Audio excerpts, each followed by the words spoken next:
영어 그 phrase 중에 영어 그 문장 중에 이런 문장이 있는데요. What's the point? 들어보셨는지 모르겠습니다. What's the point? 쉽게 얘기하자면 그게 무슨 의미인데 라는 뜻이죠. 예를 들자면 이런 겁니다. What's the point of exercising if you are going to eat donuts right after? 무슨 뜻이냐면은 운동 끝나자마자 도넛을 먹을 거면은 못하러 운동하냐 이겁니다. 그죠? 저희 아내가 저한테 자주 하는 말인데 못하러 운동하냐 이거죠. 그 무슨 의미냐 이거죠. 무언가를 이루기 위해서 노력을 했는데 그 노력을 허사로 만드는 일을 할 때 주로 이런 말을 씁니다. What's the point? 오늘 말씀에 이 What's the point?이라는 이 표현을 충분히 하고도 남을 일들이 일어납니다. 여러분도 아시다시피 이제 포로 시대가 끝나갈 무렵에 노예로 살던 이스라엘 백성들이 두 번에 걸쳐서 가나안 땅으로 이제 복귀하게 귀환하게 됩니다. 그래서 스룹바벨을 선두로 예루살렘 성전을 완성했고요. 또 에스라를 통해서 이스라엘 백성이 말씀으로 다시 돌아오게 되었습니다. 그리고 이제는 느헤미야를 선두로 성벽을 재건하게 됩니다. 겉으로 보기에는 다 잘 되는 것 같아요. 성전을 완성했을 때 이제 하나님의 임재가 다시 그 영광스러운 그 시절 이스라엘과 함께 하실 것이다라고 생각을 했지만 이 레위기 시절이나 아니면은 이제 솔로몬의 그 예배가 회복됐을 때 그 영광에 그 제단의 불로 임하시진 않으셨습니다. 에스라를 통해서 말씀으로는 돌아왔지만 그러니까 귀환한 이스라엘 민족과 포로로 잡혀가지 않고 그냥 그 땅에 살았던 민족들의 어떤 이 화합이 이루어지지 않고 분열되는 것을 우리가 볼 수 있었습니다. 그리고 느헤미야와 함께 성전을 이제 재건하게 되는데요. 이제 이스라엘 백성들은 여전히 그 예전의 영광을 위해서 열심히 일은 합니다. 하나님의 백성이라는 그 아이덴티티, 그 정체성을 되찾기 위해서 최선을 다하지만 어떤 이제 치명적인 문제가 있는 것을 우리가 발견하게 됩니다. 하나님의 백성이 갖춰야 하는 이 겉모습은 갖춰져 가고 있어요. 예배를 드릴 수 있는 성전이 지어졌고요. 하나님께서 특별히 맡기신 그 말씀을 다시 회복되게 되었습니다. 그리고 그 모든 것을 이렇게 보호해 줄 성벽을 짓고 있었습니다. 하지만 그들의 가지고 있는 그 치명적인 문제는 바로 그들의 마음이었습니다. 수십 년 동안 노예 신분으로 이렇게 고생을 하다가 이제 기적적으로 이스라엘로 이제 귀환해서 막 허리가 부러지도록 막 삽질하고 돌 나르고 망치질하고 그 겉모습은 이제 좀 그럴듯하게 이제 막 복귀되는 것 같아요. 하지만 그들의 마음 속에 있는 온전한 변화는 아직 일어나지 않았습니다. 우리도 마찬가지죠. 부흥이 있기 위해서는 우리의 마음이 변화되어야 하고 모든 것이 어떤 이 본질로 돌아가야 되는 것입니다. 그래서 오늘 말씀 속에 본질로 돌아가기 위한 세 가지를 발견하는데요. 첫 번째는 rebuke, 영어 한국말은 질책입니다. 질책, 호통치다, 혼내다라는 뜻이 있고요. 두 번째는 repent, 회개하다라는 뜻이 있습니다. 그리고 세 번째는 restore, 회복이라는 뜻이 있습니다. 이 세 가지를 가지고 오늘 말씀을 함께 풀어가기 원하는데요. 첫 번째는 이제 rebuke, 질책입니다. 오늘 본문 이제 읽진 않았지만 1절에 보시면 이렇게 나와 있어요. 1절에 이렇게 그때 백성들이 그들의 아내와 함께 크게 부르짖어 그들의 형제인 유다 사람들을 원망하는데, 여기서 이제 크게 부르짖어라는 이제 great outcry라는 이 단어는요, 이제 히브리어는 이제 사카트라는 단어인데요. 이게 어디서 나오냐면은 출애굽기 3장에 나옵니다.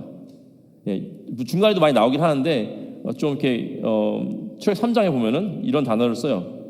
그러니까 애굽에서 종살이를 하면서 너무나도 괴로운 나머지 사카트, 크게 부르짖었다라는 단어를 쓰게 됩니다. 하나님께서는 자신이 사랑하는 백성의 그 울부짖음을 들어주시죠. 그래서 모세를 통해서 어떤 10가지 재앙과 또 홍해를 이렇게 가르는 기적을 보여주시면서 이스라엘을 구원해 주셨습니다. 그래서 오늘 말씀에서도 백성들이 너무너무 괴롭고 너무너무 비참한 그 상황 가운데 사카트, 하나님께 부르짖고 있었어요. 근데 오늘은 하나님께서 홍해를 가르시는 것 같은 기적은 일어나지 않았습니다. 왜냐하면은 홍해를 가르는 것보다 더 놀라운 기적이 사람 마음이 변하는 것이라고 저는 믿습니다. 하나님께서는요, 이미 이스라엘에게 많은 은혜를 부어주셨기 때문에 이제는 그들은 자기의 손으로 무엇인가를 해야 됐었습니다. 그게 뭐냐면 바로 나눔이죠, 나눔. 이스라엘 백성들이 무엇을 이렇게 괴로워했나요? 모든 사람들이 이제 힘을 합쳐서 열심히 성벽을 재건하고 있었죠. 나이에 상관없이 부한 사람이든 가난한 사람이든 모두가 함께 열심을 다해서 이 성벽을 재건하는 데 동참했습니다. 근데 그런 와중에 흉년이 들어버렸어요.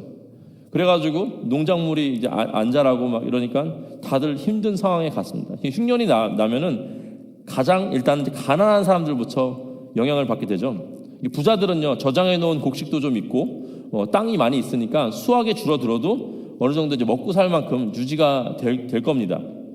하지만 가난한 자들은 그렇게 못하죠. 바로 비참한 일이 벌어지게 됩니다. 이제 당장 먹고 살 일이 이제 막막하니까 이제 돈을 좀 빌려서 음식을 사야 되는데 그냥은 안 빌려줘요. 그래서 안 빌려주니까 저당을 잡혀서 돈을 빌립니다.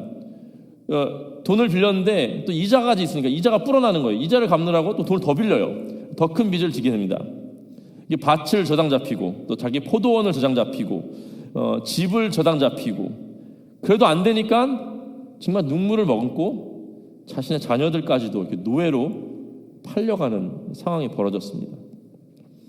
근데 그것도 누구한테 팔려갔냐면은 이방 민족이 아닌 같은 동족들끼리, 이스라엘 민족들끼리 서로 빌려주고 빚지고 저당 잡히고 막 고소하고, 어제는 나의 이웃이었는데 오늘은 내가 노예가 돼버린 어떤 그런 말도 안 되는 일이 벌어지고 있었습니다.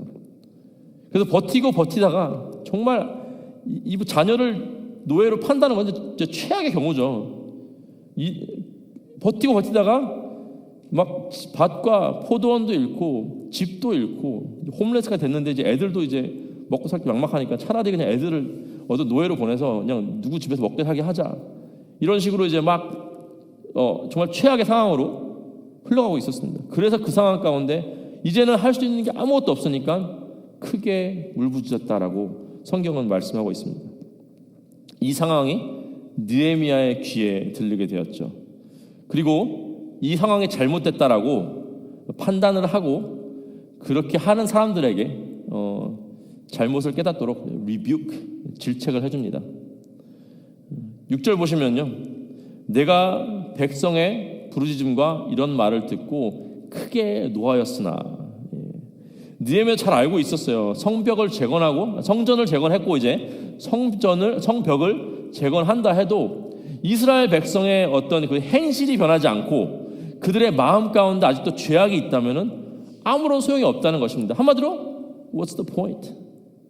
무슨 의미냐 이거예요. What's the point of rebuilding the country if the people's hearts have not been changed? 이 모든 노력을 들여서 나라를 다시 세운다고 한들 백성들의 마음이 여전히 변하지 않는다면은 그것이 무슨 소용입니까? 멋진 성전이 무슨 소용이며 웅장한 성벽이 무슨 의미가 있겠습니까? What is the point? 하나님의 백성은 이 겉모습으로 판단되는 것이 아니라 그 안에 있는 성령 하나님의 내주로 인해서 변화가 되는 것으로 판단되는 줄을 믿습니다. 모든 백성들이 하나의 이 비전을 가지고 함께 수고하며 함께 일을 하고 있는데 어려운 상황이 닥치자마자 서로를 돌아보기보다는 자신의 이익만 챙기는 이기적인 모습을 보게 됩니다. 그냥 이익을 챙기는 것이 아니라 같은 이웃끼리 착취를 하고 아무 힘없는 어린아이들을 정말 죄책감 없이 사고 또 파는 너무나 악한 모습을 우리가 오늘 보게 되는데요. 느헤미야는 이 사실을 듣고 크게 분노를 했지만 바로 화를 내지는 않았습니다. 먼저 이제 깊이 생각했다라고 7절에 나와 있는데요.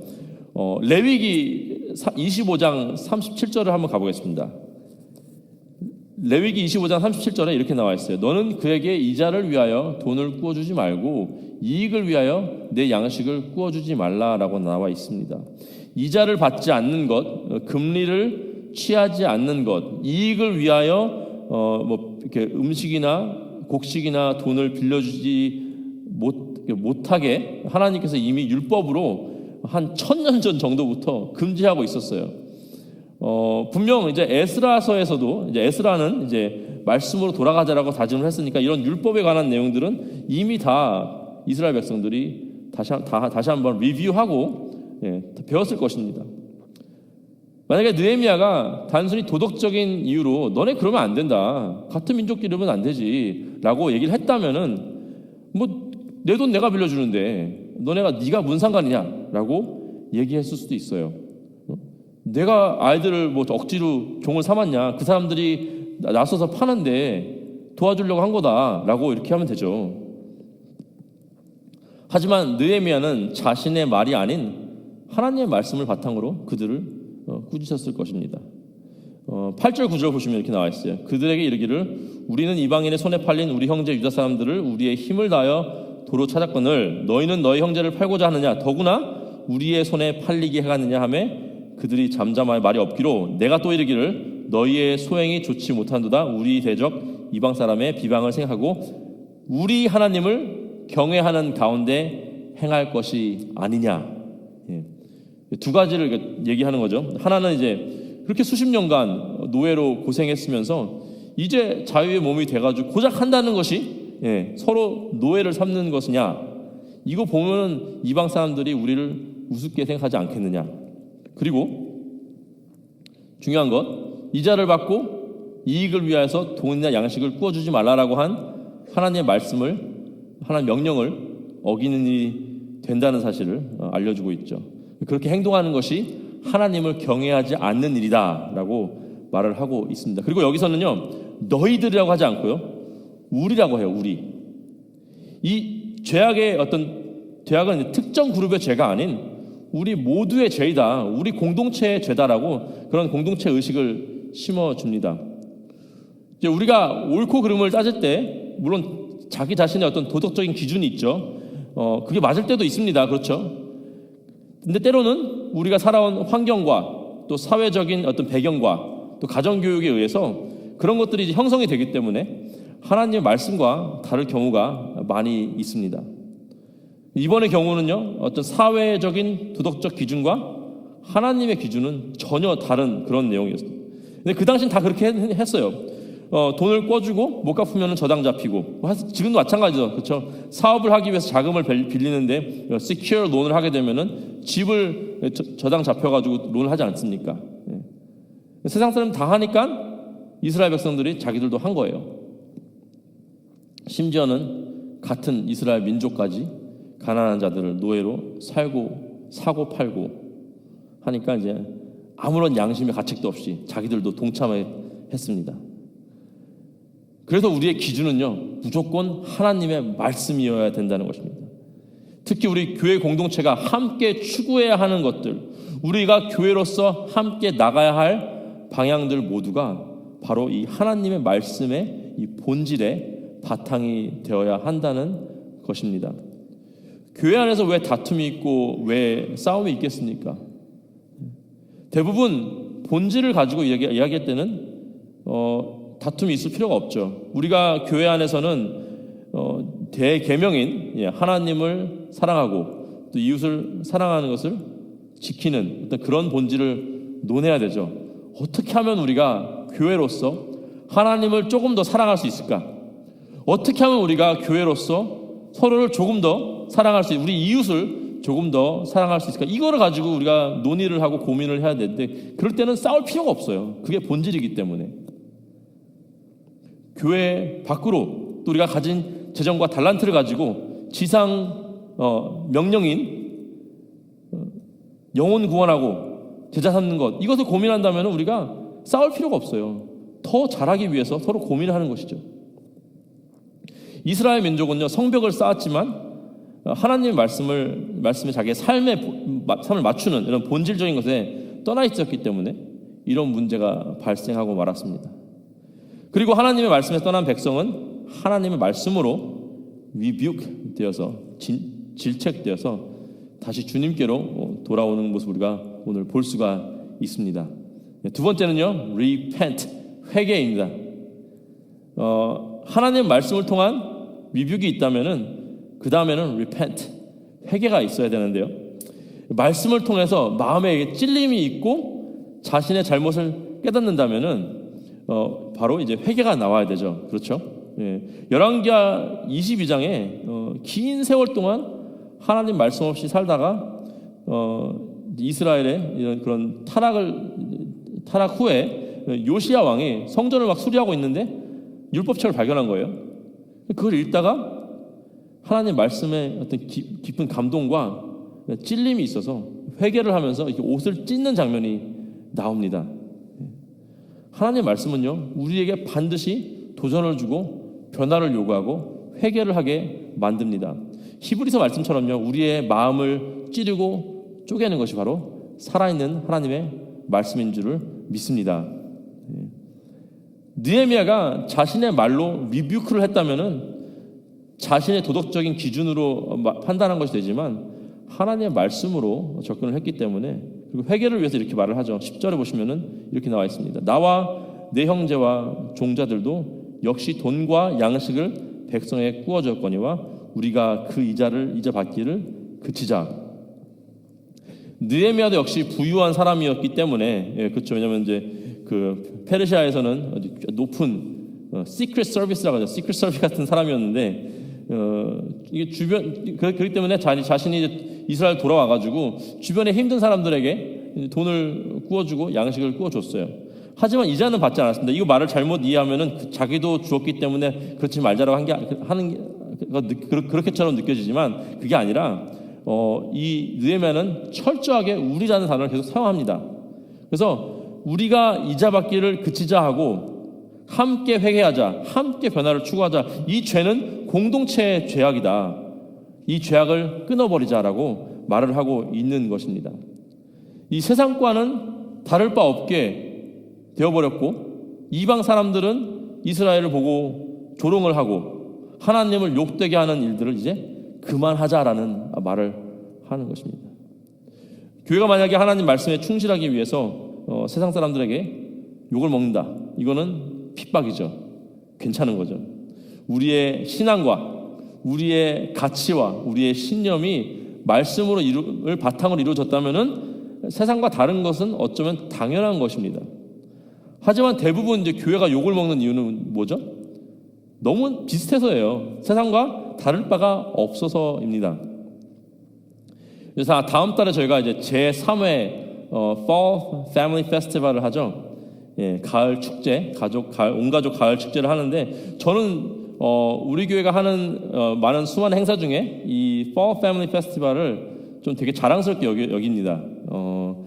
이 하나님께서 우리 KCQ에게 넘치게 부어주신 그 은혜를 우리 이 커뮤니티에게, 이 주변 사람들에게 차별 없이, 대가 없이, 조건 없이, 아낌없이 나눠주는 그런 행사예요.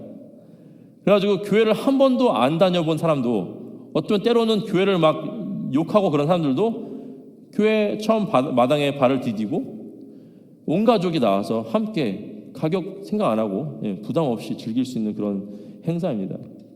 방문객들과 이제 2번 하면서 대화를 해보면 많은 분들이 이렇게 해주는 데를 처음 와봤다는 거예요. 이 빡빡한 뉴욕 생활에 이렇게 무료로 다 하고, 정말 왔더니 막 우리 KCQ 교인들 너무너무 친절해가지고 너무 편안하게 공짜로 먹는 것도 미안한데 더 먹으라고 해주고, 해주는 게 너무너무 좋았다고 많은 분들이 저한테만 얘기한 것이 아니라 제가 이제 대화하는 많은 분들이 다 그렇게 얘기를 합니다. 세상에는요, 이런 행사를 해도 이윤을 위해서 하죠. 사실 가을 되면 이런 비슷한 거 많이 있습니다. 그렇죠. 9월, 10월에 어떤 가을 페스티벌 같은 게 많이 있는데 다 이윤을 위해서 하죠. 돈을 벌기 위해서. 그래서 일하는 사람들도 거기 보면 이제 다 이윤을 위해서 움직입니다. 불친절한 경우도 많이 있죠. 그러니까 교회는요, 같은 걸 한다 해도 다르게 보여야 된다는 것이에요. 근데 혹시 예수님을 믿는다고 고백하는 나의 삶에, 아니면 우리 KCQ 공동체 안에 세상과 같은 가치관, 세상과 같은 기준, 아니면 어쩔 때는 세상의 도덕적인 기준보다도 더 낮은 모습이 있지는 않는지 우리가 한번 돌아보아야 할 것 같습니다. 우리의 모습을 하나님 말씀 앞에 비추어보고 부족한 부분이 보일 때마다 바로바로 이 repent, 회개할 수 있는 우리 겸손한 우리 모두가 되기를 주님의 이름으로 축복하고 기도합니다. 세 번째는 restore, 회복입니다. 주님 앞에 진정으로 회개한다면은 이 두 가지가 회복이 되는데요. 오늘 말씀을 보면 이렇게 나와요. 첫 번째는 관계 회복입니다. 11절 12절 보겠습니다. 그런즉 너희는 그들에게 오늘이라도 그들의 밭과 포도원과 감람원과 집이며 너희가 꾸어준 돈이나 양식이나 새 포도주나 기름의 100분의 1을 돌려보내라 하였더니 그들이 말하기를 우리가 당신의 말씀대로 행하여 돌려보내고 그들에게서 아무것도 요구하지 아니하리이다 하기로 내가 제사장들을 불러 그들에게 그 말대로 행하겠다고 하고 맹세하게 하고 행하겠다고 맹세하게 하고. 네. 느헤미야는 그들에게 회개만 하는 것이 아니라 이 그릇된 잘못된 행동을 고치라고 말을 합니다. 어떤 잘못들은 다시 되담을 수 없죠. 우리가 했던 말, 우리가 누구를 아프게 했던 말이나 행동 이런 건 다시 주워 담을 수가 없습니다. 그렇죠? 최선을 다해서 그 사람에게 사과를 하고 용서를 구할 수밖에 없죠. 근데 이런 경우는 고칠 수 있는 거죠. 그렇죠? 저당 잡힌 것들은 돌려주면 되는 것이고 받았던 이자는 돌려주면 되는 것이고 앞으로 이자를 안 받으면 되는 것이고 또 여유가 있다면은 그냥 빌려주는 것이 아니라 그냥 줘가지고 내가 사랑해야 하는 그 이웃이 살 수 있도록 도와주면 되는 것입니다. 오늘 설교 제목이 나눔이잖아요. 나눔. 그 나눔이야말로 어쩌면은 이웃을 사랑하는 최고의 실천이 될 수 있습니다. 노예로 팔려간 자녀들을 다시 구해줘서 집으로 돌려보내면 됩니다. 고칠 수 있는 잘못이 있다면 당연히 고쳐야 하는 것이죠. 사실 이것은요 신학 시대에 세례 요한이 했던 말과 똑같습니다. 누가복음에 보면은 회개에 합당한 열매를 맺으라라고 말을 하죠. 주님 앞에 나와서 그냥 잘못했다라고 회개만 하는 것이 아니라 고칠 수 있는 것은 고치고 앞으로 다시는 그렇게 하지 않겠다고 다짐을 해야 한다는 것입니다. 서로 착취하고 착취당하고 그것으로 인해서 싸움이 일어나고 분란이 일어났으며 그런 가운데서 진정한 회개를 한다면은 그 안에 다시 화합과 관계의 회복이 일어나는 것을 우리가 볼 수 있습니다. 저의 경험도 그렇고요. 여러분도 당연히 공감하시겠지만 예수를 믿는 사람으로서 공동체에 화합이 있을 때가 가장 행복할 때인 것 같습니다. 그렇죠. 교회가 평안할 때, 교회가 사랑이 넘칠 때, 그때가 우리 예수 믿는 사람들의 삶은 가장 행복할 때인 것 같습니다. 직장에서 뭐 사업처에서 뭐 일터에서 막 세상 사람들과 경쟁하고 막 치이고 늘 이렇게 긴장하면서 살아도요. 이 교회를 딱 나오면은 적어도 우리가 서로 사랑하는 그런 마음이 베이스로 깔려 있기 때문에 이런 공동체 안에 들어오면은 마음이 편안해지고 힐링이 되고 기쁨이 있는 것이 당연해야 됩니다. 그렇죠? 하지만 교회 안에 이제 분열과 깨어짐이 있다면은 그리스도인으로서 그만큼 괴로운 것이 어디 있겠습니까? 그렇죠? 내가 옳고 그 사람이 틀리고 이런 거 다 떠나서요 한 몸으로 서로 지체가 된 우리인데 그것이 이제 깨져버리는 게 정말 괴로운 일인 것 같습니다. 막 직장에서 막 상사한테 깨지고 막 사업처 가는데 막 이상한 손님 와가지고 있죠, 막 이상한 손님 와가지고 막 마음고생하고 그러다가 이제 교회 딱 나와서 순모임에 갔는데 서로 이렇게 눈물 흘리면서 기도해주고 위로해주고 이런 모습으로 우리가 가야 할 줄을 믿습니다.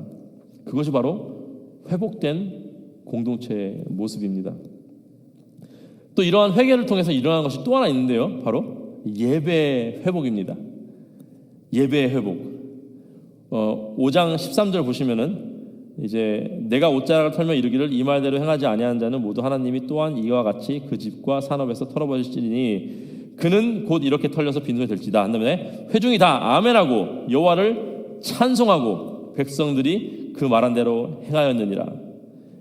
느헤미야의 말을 듣고 함께 회개하고 그 그릇된 행동을 고치기로 한 사람들이 다 함께 한 목소리로 아멘 하고 그 후에 여호와를 찬송했다라고 나옵니다. 공동체 안에 회개가 있고 관계 회복이 생기면은 예배도 회복이 되는 것을 우리가 볼 수 있습니다. 교회는요 예배 공동체죠. 그렇죠? 하나님께서 우리를 창조하신 목적도 예배를 위함이고요. 우리가 전도와 선교에 힘을 다해야 하는 이유도 더 많은 사람들을 그 예배의 자리로 예배자로 세우기 위함입니다. 우리가 매일 새벽에 모이는 이유도, 금요일 저녁에 오늘 이렇게 모이는 이유도, 주일날 모이는 이유도 바로 이 예배를 위함인데요. 만약에 우리의 예배가 하늘로 올려지지 않고 땅으로 다 떨어져 버린다,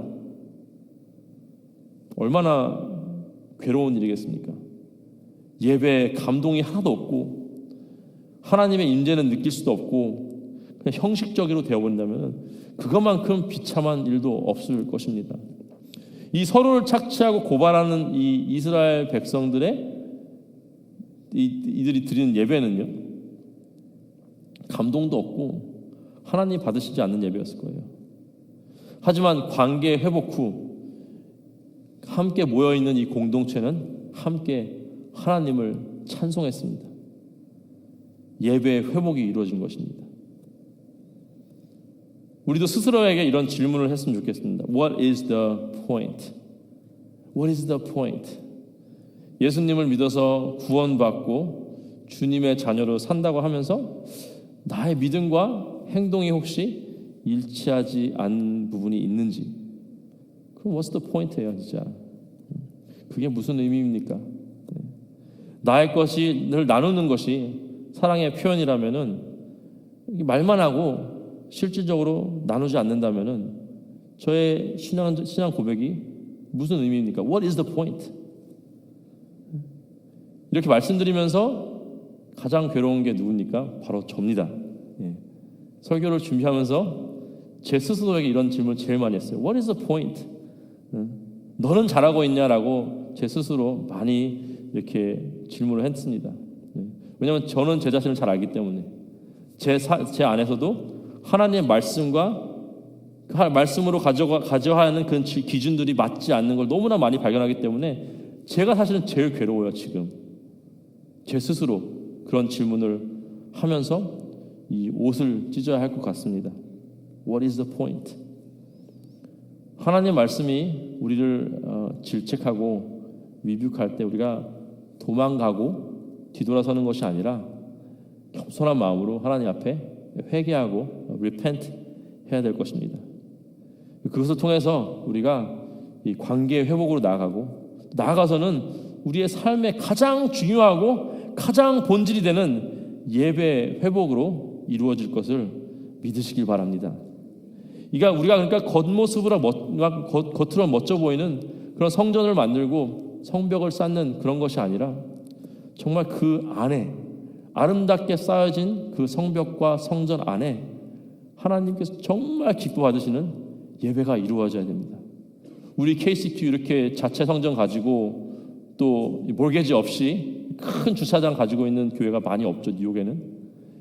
그런 겉모습만 중요한 것이 아니라 우리 이 안에 하나님께서 정말 기뻐 받으시는 예배가 이루어져야 한다는 사실을 믿으시길 바랍니다. 그래서 우리의 속사람이 변화되고 우리의 삶과 예배가 아름답게 회복되는 그런 본질을 추구하시는 저와 여러분 되시기를 주님의 이름으로 축복하고 기도합니다. 함께 기도하시겠습니다. 하나님 감사합니다. 오늘 말씀을 통해서 참 그 느헤미야가 눈으로 목격한 그런 비참한 상황 가운데 있는 이스라엘을 보면서 우리 자신의 모습을 또 발견하게 됩니다. 다른 죄이지만 우리도 우리 삶 가운데 하나님의 말씀에 어긋나는 죄가 있지는 않습니까?